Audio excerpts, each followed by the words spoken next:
Hi, I'm Bill Arnold. Thank you for listening to this podcast. There are many more podcasts available at myfaithradio.com. Your support makes this possible. Thank you. Oh, don't you know it's the Bill Arnold Show? It's Bill.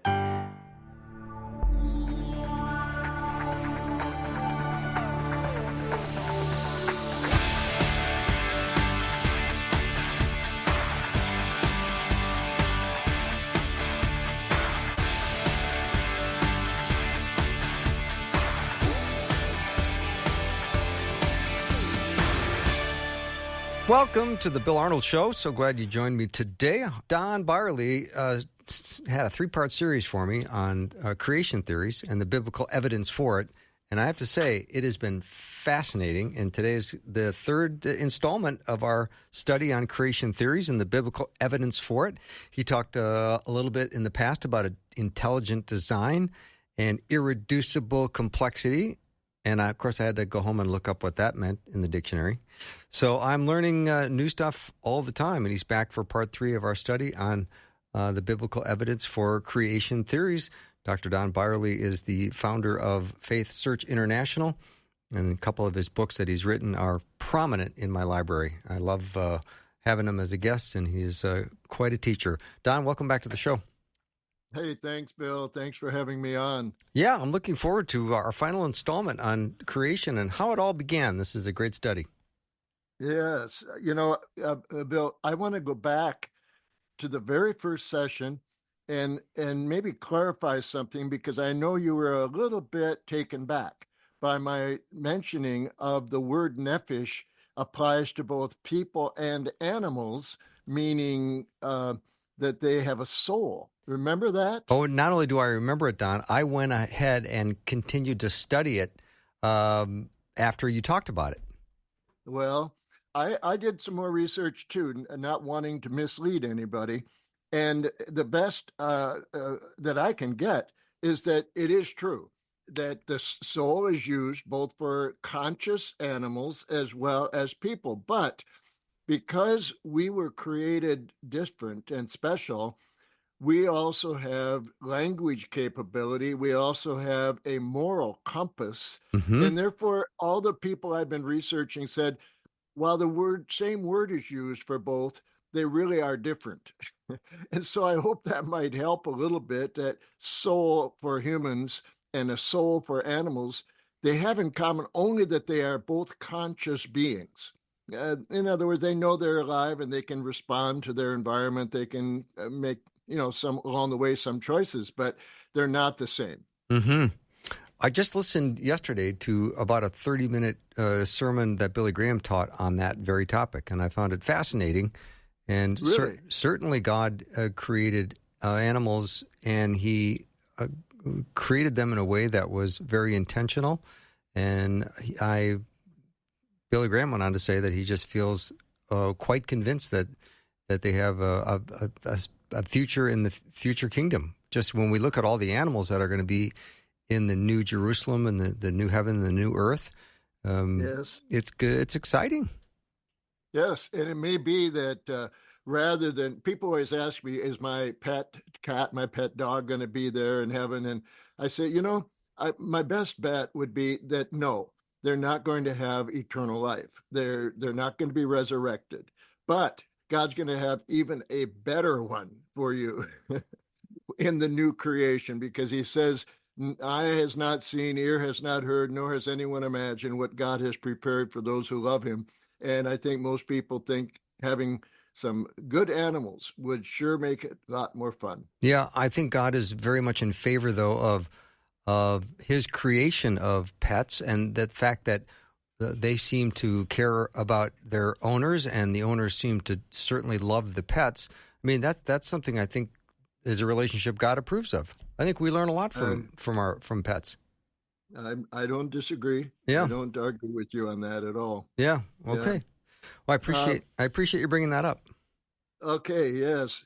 What we've talked about so far was meant, as God says in in Romans chapter 1, 18 through 20, it concludes there that anyone looking at creation uh, would have to observe that God's power and God's wisdom, that there is some power and there's wisdom behind it that cannot be explained other than by a very intelligent and powerful personal being.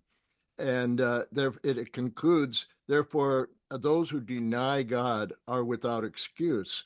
And that's all I've done so far with creation, to be honest. And I wanted to make clear to your hearers, listeners, that but all creation can help us with is to make that conclusion that I use the word that, THAT, that a being, it must exist behind what we see in nature.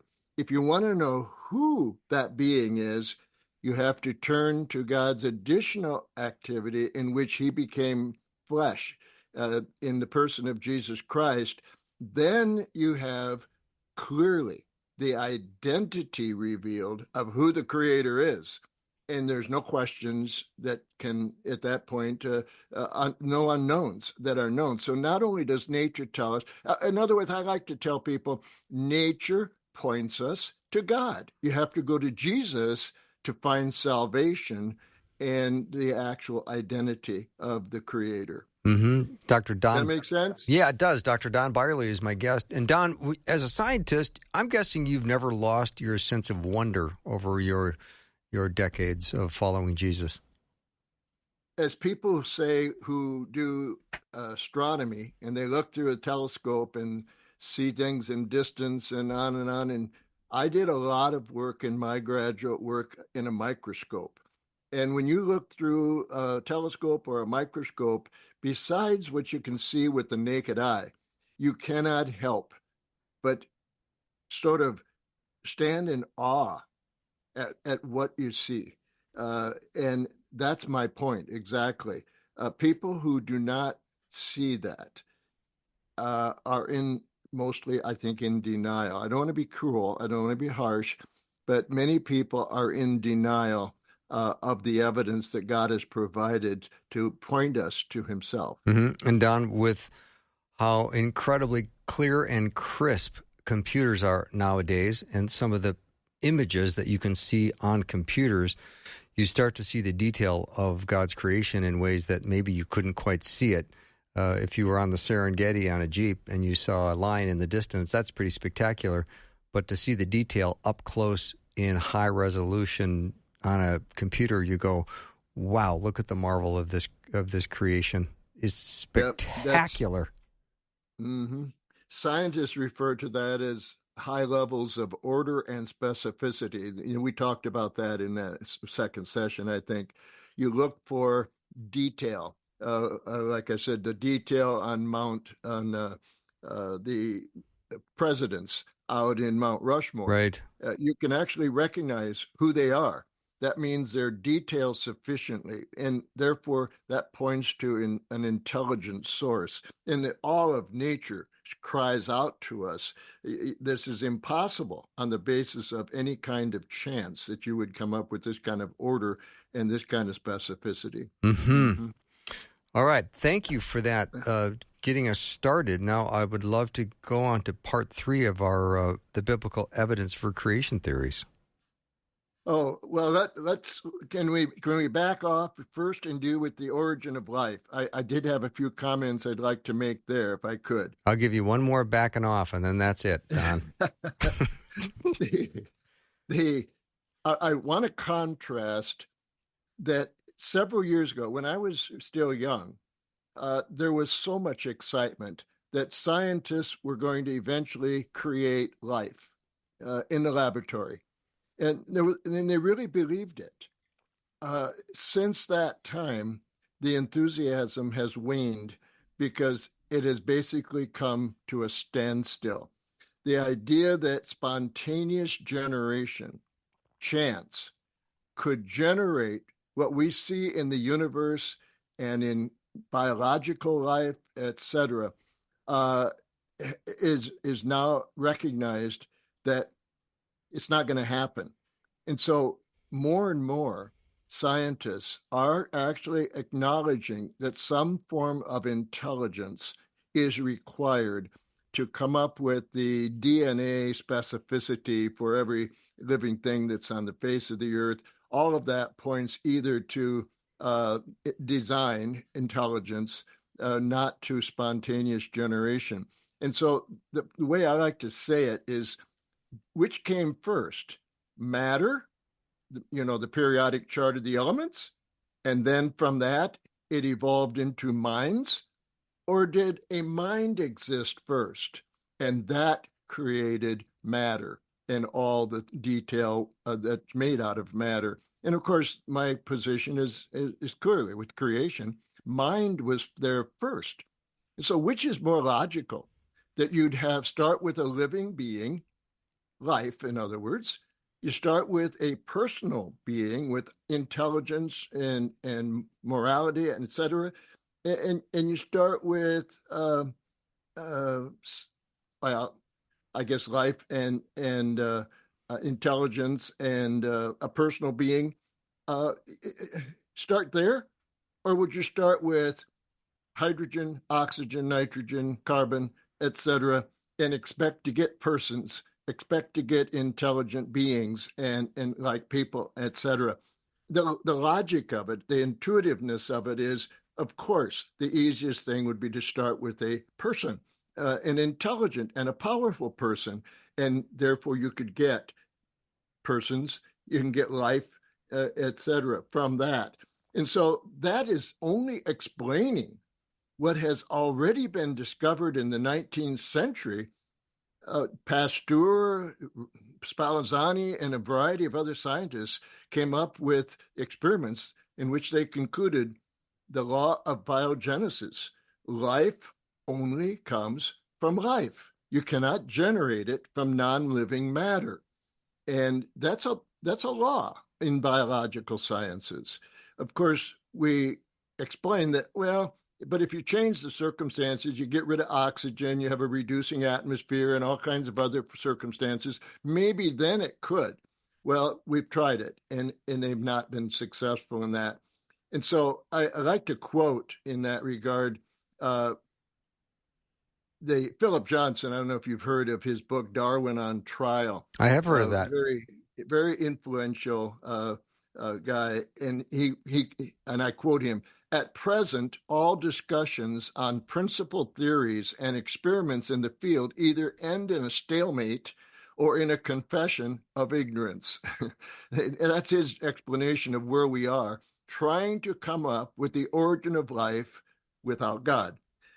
George Wald, he's an older guy. I mean, he's dead for quite some time, but he won the Nobel Prize. He was considered kind of the father of evolution. And I love to quote what he said some long time ago, which is still apropos. When it comes to the origin of life on this earth, there are only two possibilities: creation or spontaneous generation. There's no third way.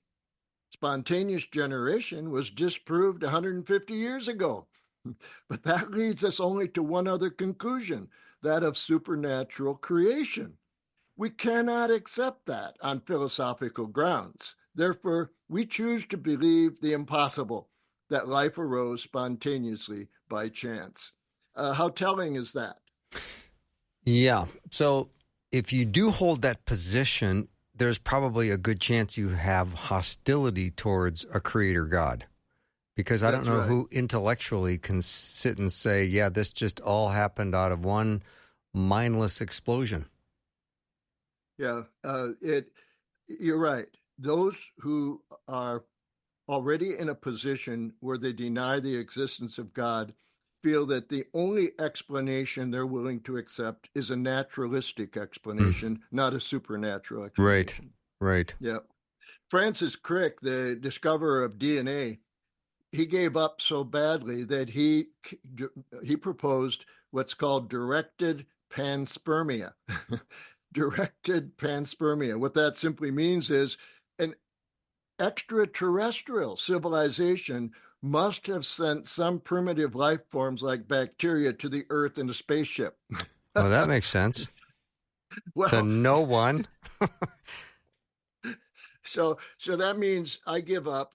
Yeah. Let's come up with some bizarre explanation that makes no sense at all. Mm-hmm. So, yeah, without at least not without any evidence at all. Yeah, I Well, thought that's my extra comment about origin of life. We really have in the Bible the only viable explanation for the origin of life. mhm. Here you take this Francis Crick, who I would assume is a very smart guy, but if you have a hostility towards God, you're going to come up with some theory that's going to sound a little crazy. That's true. It's kind of we call it grabbing for straws. Okay. You're trying to salvage something, and even though it's just out of the blue, there's no evidence and there's no basis for it whatsoever. But it simply means he has given up on trying to get life by chance. Mm-hmm. All right. I think you got a quote from George Wald as well. Well, I did that one already. Oh, That was the one where he says, "We'll believe the impossible." that's right. That's right. Okay. I'm Yeah. just looking at my clock going, I think I need to take a break. And I thought, well, maybe we have a little bit more Okay. time, but let's jump to a break. Dr. Don Bierle is my guest. We are enjoying part 3 of his study on creation and how it all began. If you have a question or comment, it's welcome at 877-933-2484.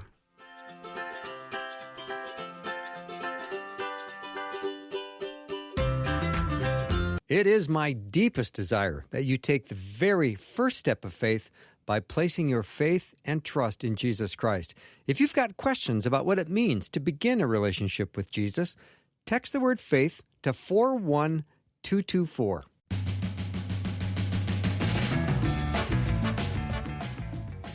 My guest today is Dr. Don Bierle. We're talking about creation. It's a 3-part study. Today is the 3rd part as we are looking at how it all began. And Don, I'd love to jump into discussing some creation theories. I know there's a bunch out there. Yes. And now we're talking about Christians, not unbelievers. Okay. And the the conservative position is that Genesis talks about 6 24-hour days, 7 days with God's declaration that it was all very good and he rested, and also a young earth that is thousands of years old rather than millions or billions of years old. Now, that's a radical departure from where mainstream science is at. Well, many Christians feel the tension. How can they operate in the real world of science and acknowledge that the earth is only, 6,000 years old rather than billions? And so they try to accommodate long ages into the Bible. And that's what I mean by creation theories. One of those, for example, is very common to everyone, and much of mainline Christian churches hold to this one. That's theistic evolution. That is, I believe in God, but I also believe in evolution. And so I put the two together and I incorporate millions and millions of years into the creation process and simply acknowledge that God guided the process of evolution rather than it occurring by chance. Bill, the problem with that is that the minute you have God guiding the process, it's no longer evolution. Uh, no evolutionist would accept that God is the mechanism for evolution. They would say, no, that would totally destroy the whole idea that evolution is by chance. It's by mutation, natural selection operating on mutation. There's no finger of God involved in it, but that's the Christian view. And the second problem with theistic evolution is that you've got death and predation and a horrible creation existing before humanity ever arrives on the scene. Therefore, you've got death occurring before sin. And the Bible is very clear that sin is the cause and the basis for the maladies we have in our lives and in the world. And so theistic evolution cannot explain that. That God says it was all very good. Really? After millions of years, and he suddenly puts humans on the planet now, and there's been death and horror going on for millions of years, and he said, "Oh, it's all really very good." It just, you see where I'm at? It does not fit. Mm-hmm. I see where you're at. And then, of course, most of the theistic evolutionists don't have a literal historical Adam and Eve.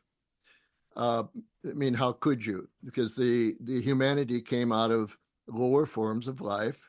And even if you have God breathing into them a special morality or a special consciousness, you still have dumb brutes at the beginning, which is a total contrast to the creation that God made and talked about in Genesis, where they had communication skills, they had moral conscience, and on and on and on. So the whole theistic evolution idea is, for the only reason for it is to try to put in millions of years into the process of creation rather than 24-hour days and a young earth. So that's the motivation for theistic evolution. Same thing, of course, all the theories, that's the motivation. Yeah. The gap theory is a second one. Okay, Don, can we slow down just a sec? Because I feel like I've hit a bump here. When we look at the biblical record and we trace it back, we're going to, about 6,000 years back will be at the start of mankind, Adam and Eve. Is that correct? Yes, if you use the genealogies, Genesis chapter 5, right, Genesis chapter 11, and so forth, you're going to arrive at somewhere in that neighborhood of 4,000 to 4,500 BC. Okay. Now, with that, could God have created Adam and Eve and have them standing on rocks in the garden that were 3 billion years old? Can the age of the rocks be different than the age of humankind? I would think that's a possibility. In other words, when Genesis 1:1 starts, what you're saying is before God started the creation, there must have been something there before that. Yeah, he hovered over the deep and then did the separation. So what? There was something there that he separated. How long was it there? I understand that Adam and Eve might have been the start. What was the start of civilization? Maybe 6,000 years ago, but maybe the rocks on which they stood were billions of years old, because God could have done both. That brings in a good point into the discussion. That is Genesis 1:1 part of the creation? In other words, there's some Bibles that said, in the beginning, when God began to create the heavens and the earth, assuming there was something else there before that. Mm-hmm. But every translator that I check that sees the inspiration of Scripture would say no. In the beginning means there was nothing prior to that time, and God brought in, verse 1 is really part of day one, in which he brought into existence space, time, matter, at that time.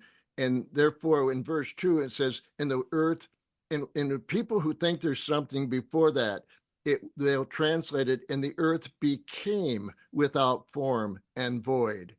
That's I consider that a false translation.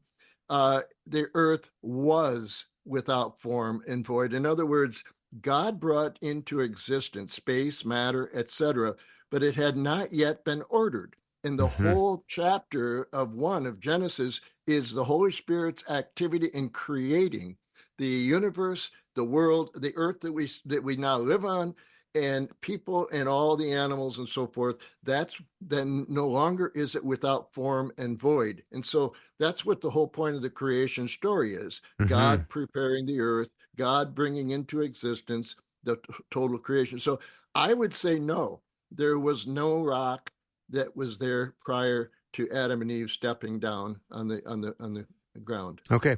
A comment just came in. In order for Genesis 1 to make sense and to be consistent, the rocks are also only about 6,000 years old. To your point, Don, That's correct. What would people say about, oh, I'm a Christian, but I'm an old earth advocate? What would you say to them? Well, I would say, have you considered both the biblical and the external evidence? And if so, if we're going to come to a conclusion about that, it's going to take some study of the evidence one way or the other. So in other words, it's not about, oh, Don prefers this view or he prefers that view. What does the evidence say? And God's position is in Romans 1:18-20 is, if you look at the creation, you can't help but conclude that God exists. And if God exists, then he said, in the beginning, I created the heavens and the earth and everything on it, and even the beings. And it says in the Psalms, in Isaiah and so forth. So, yeah, I would say, we're not opposed to honest discussion and honest debate. I'm not telling these people they're nuts. I know they're trying hard. They want to preserve God and make him relevant to the lost world. And yet they think that evolution is true. My comment would be macroevolution, that is, amoebas to man, more and more is looking like a false teaching. It is just not been supported by the scientific data. Hardliners still want to keep it, but it's not.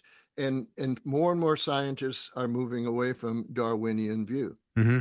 Another listener, Don, said, just trying to reconcile the date. Psalm 90, verse 4, 1,000 years in your sight are like a day that has just gone by, or like a watch in the sky. And 2 Peter 3:8, but do not forget this one thing, dear friends, with the Lord, a day is like 1,000 years, and 1,000 years are like a day.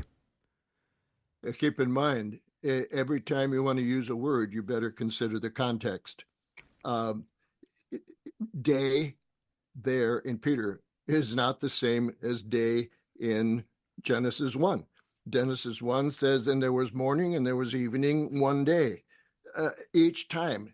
There are, I think, somewhere in the neighborhood of 3,000 uses of day in the Old Testament. Every time that it's marked by morning and evening, or it has a numeral with it, day 1, day 2, day 3, 100% of the time it means 24 hours.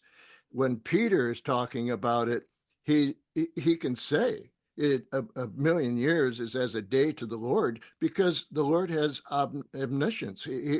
He knew everything that was going to happen in our universe before it ever happened, because he has perfect omniscience. But that's why a day can be a million years a day. But don't try to carry that over into Genesis 1 and make that be the basis you're going to have for saying, oh, days must be multiple years. I use the example of our English word trunk. If I said, bring your trunk along with you, am I talking about a suitcase? Am I talking about my elephant? Am I talking about my car? Yeah.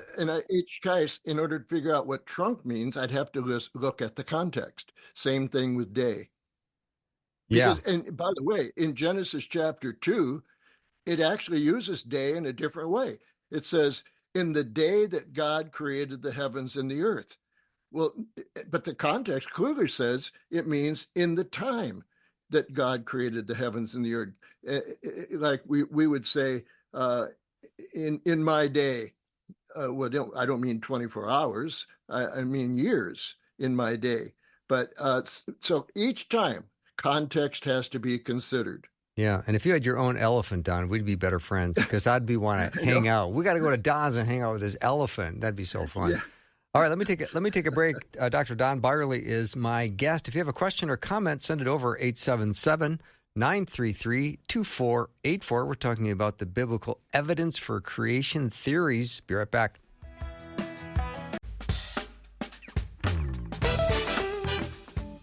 We're back with Dr. Don Bierle. We're talking today about creation theories, biblical evidence. This is part 3 of a study he's been nice enough to do. And before we jump on to talking about gap theory, Don, I've got a couple of other things that popped up on the text line. Another question. I believe in young earth. When God created Adam and Eve, He likely gave them adult bodies even though they were age 1. They aren't infants to our knowledge. Can the earth have been created with an innate age when he brought everything into existence? Could it? I don't think it could be any other way. Yeah. How can Jesus create wine from water and do it instantly? Anyone would say, well, that wine is aged. Otherwise, it wouldn't be wine. Yeah, the best wine. Mm. In other words, all creation assumes a maturity at the beginning. So that, yeah, Adam and Eve would have been adult communicators right from the get-go. And so in that sense, everything he created would have the appearance of age.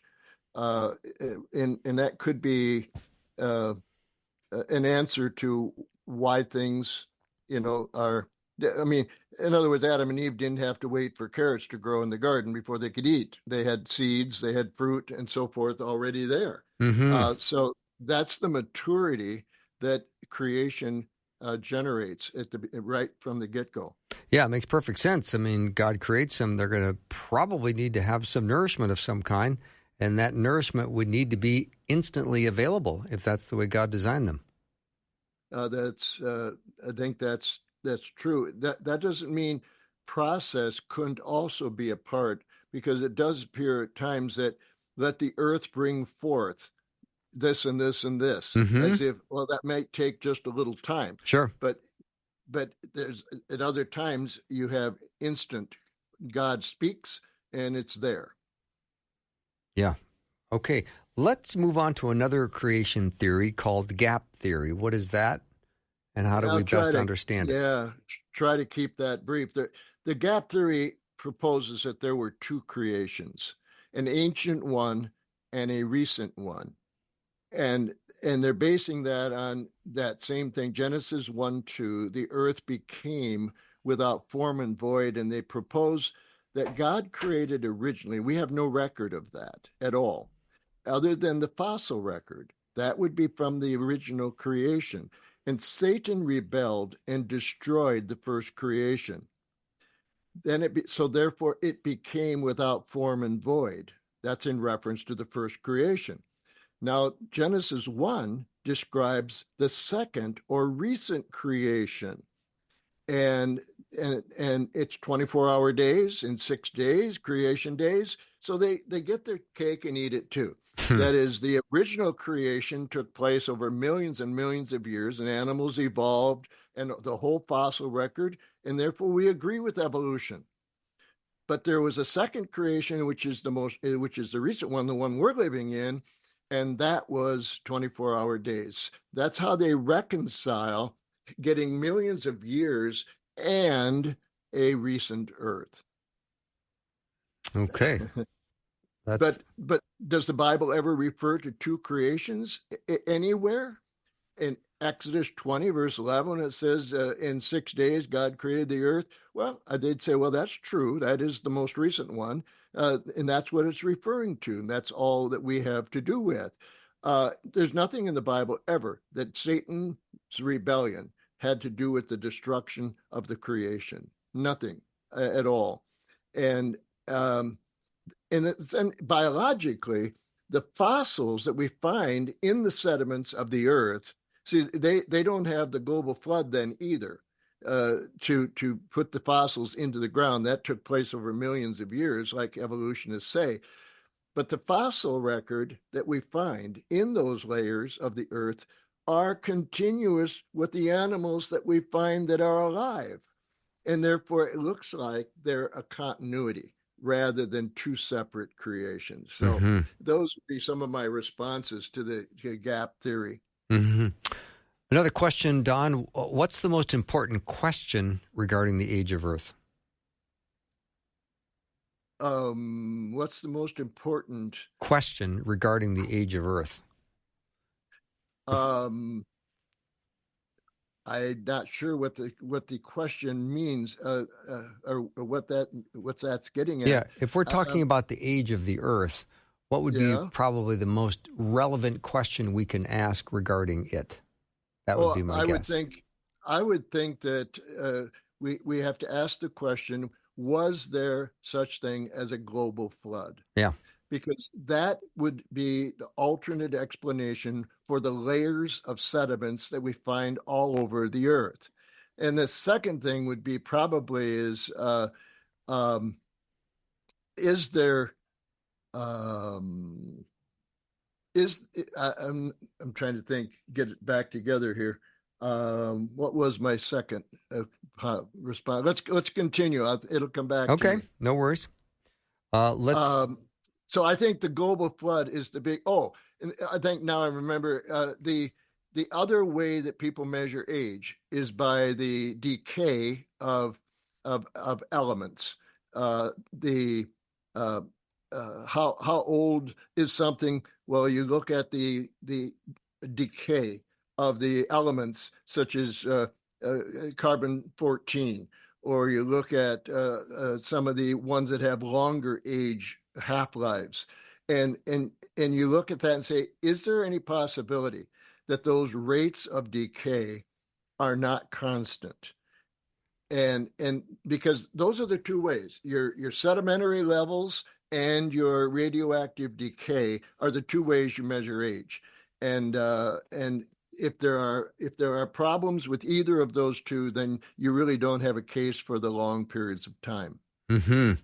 Anyway, that's a thought. Yeah, Don, I had a gentleman on from the Creation Research Society, and he was in Montana and was part of a dig, and they excavated a Triceratops horn, and it had soft tissue in it.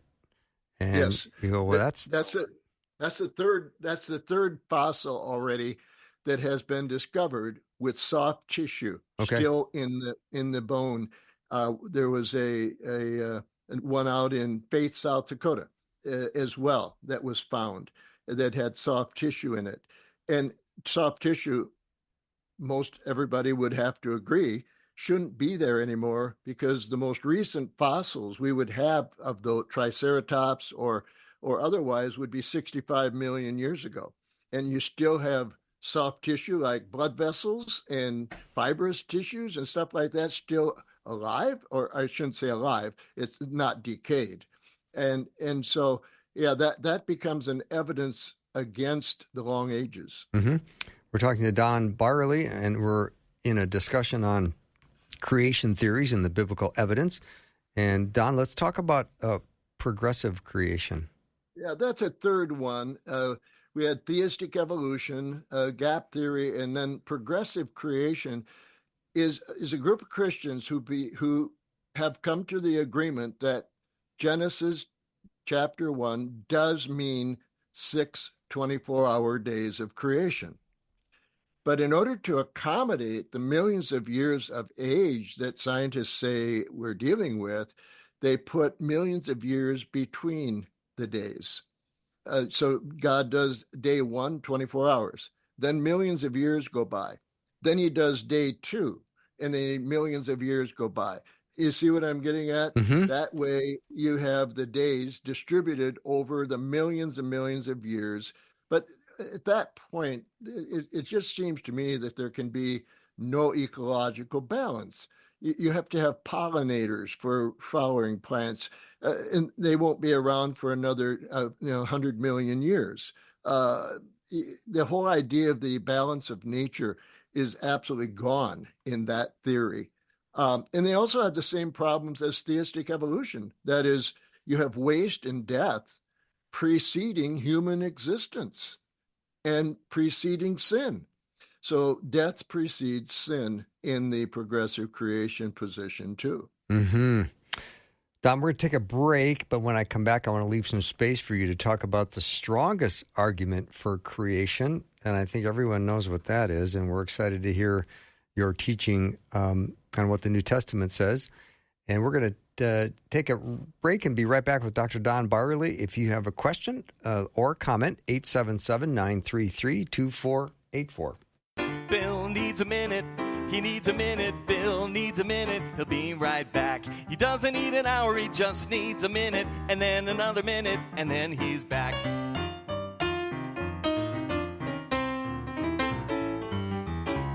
We carry each other's burdens. Please know you can bring us your prayer concerns and we will pray. Share your prayer requests with the Faith Radio team by texting or calling 877-933-2484 or share your prayer requests with the Faith Radio staff and listeners at myfaithradio.com. Bill took a minute, and now he's back. I am back with Dr. Don Bierle. We're talking about the biblical evidence for creation, and Don has made these resources available. You can go check them out at faithsearchlearning.org. faithsearchlearning.org. There's free online learning resources, so head over there. He's done a wonderful job of preparing and putting this together. faithsearchlearning.org. All right, Don, let's move on to the exciting part for the strongest argument for creation. Yeah, well, I would say that's the biblical. Of course, if you don't believe in God, you probably don't believe in inspired scripture, and I understand that you're not going to be very impressed with what the Bible has to say. But for any person who takes seriously their faith, for example, you'll discover that there are over 100 references to Genesis chapters 1 through 11 in the New Testament. And in every one of those instances, the use of it assumes it is true and historical, both apostles and Jesus. For example, the Apostle Paul in 1 Corinthians 15, verse 45 says, the first man, Adam, became a living soul. The last Adam became a life-giving spirit. Well, evidently, if there was no first man, Adam, that God created, then it sort of looks that it would fault the last Adam too, which is, of course, Jesus Christ. Or Paul says in 2 Corinthians chapter 11, verse 3, but I'm afraid lest as the serpent deceived Eve by his craftiness. Was Paul quite uninformed? Did he not have any science background? Did he really thought those things were true? And again, my point is that the scripture assumes the historical truthfulness of the creation and the first 11 chapters of Genesis. Apostle John, not as Cain, who was of the evil one, he slew his brother. We're talking about Abel there. 1 John chapter 3, verse 12. And even the Apostle Peter warns us, he said, God did not spare the ancient world, but preserved Noah. He's talking about the global flood. He preserved Noah, and of course, including his family, when he brought a flood upon the world. So the Apostle Peter evidently believes that there was a global flood that was a judgment upon sin in the earth. But I suppose, Bill, it's even more powerful if Jesus starts talking about those things. And in Matthew 19:4, Jesus is quoted as saying, have you not read that he who created them from the beginning made them male and female? Yes. Or he refers in Matthew 24:37, 38, for the coming of the Son of Man will be just like the days of Noah, which were before the flood, until the day that Noah entered the ark. Once again, those who say the global flood is a farce, it never happened, would have to say Jesus, therefore, was uninformed, and he is perpetuating untruth, because he believed that there was an ark, and he believed that there was a Noah, and there was a flood. And when we look at Revelation chapter 4, verse 11, this is now prophetic in the future. When all the believers kneel, worship before the throne of God in heaven, we're now there rather than here. It says we're going to sing a song. And what's the song? Worthy are you, our Lord and our God, to receive glory and honor and power. For you created all things, and because of your will, they existed and were created. That's Revelation 4:11. There are numerous other ones. I use those just as an example of Jesus and the apostles that we revere and believe that they speak the truth, they clearly support creation, the global flood, and the instances of history in the book of Genesis. Don, what about the people that question the existence of Adam and Eve? When you look at Luke chapter 3, and the genealogy of Jesus includes Adam. Yeah, it does. Yeah, one of the genealogies goes back to Adam and Eve. The other one actually goes back to Abraham, if I'm not mistaken. It does. Mm-hmm. That's Matthew 1. Yeah. Mm-hmm. It's there. You can't have a high view of Scripture and not believe in creation, the global flood, and the early origin of the people groups. I mean, not only that, in a Wednesday night class I'm teaching next week, we'll be talking about Babel, in which God confused the languages, and so that people would scatter all over the face of the earth. That was after the flood.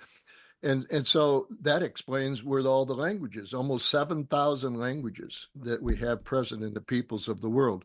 And so Genesis is all about beginnings. And I think it speaks truly. It speaks the truth about beginnings. Mm-hmm. This topic, Old Earth, New Earth, is certainly quite divisive, not only among believers, but when believers talk to non-believers. They're written off as based on whatever position you take. It's quite divisive.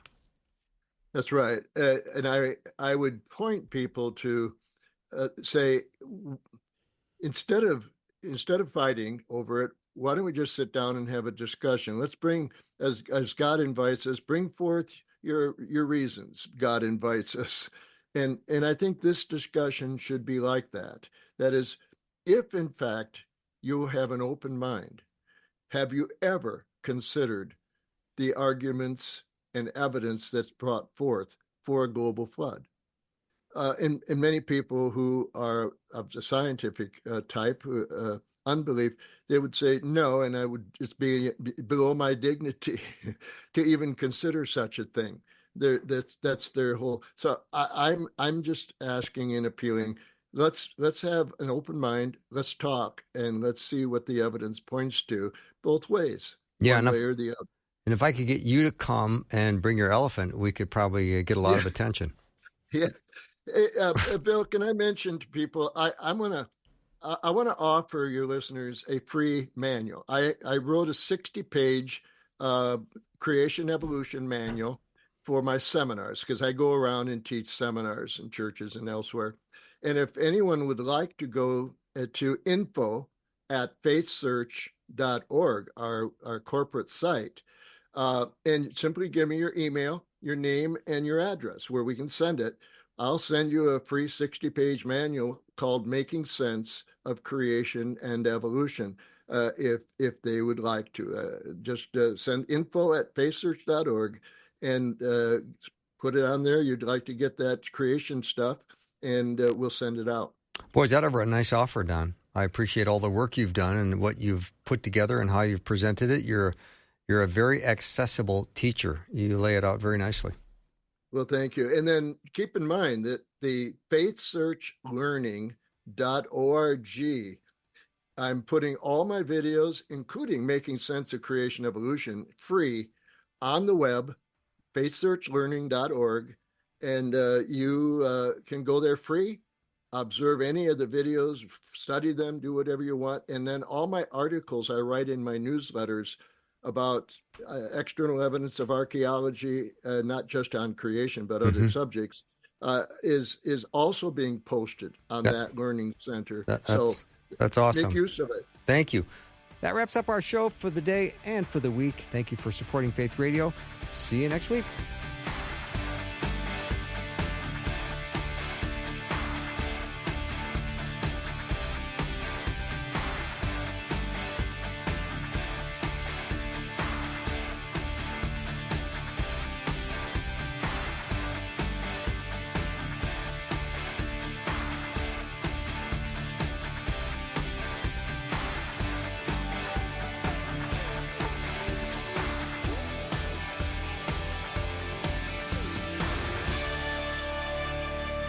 Thanks for listening. Programming like this is made available through your support.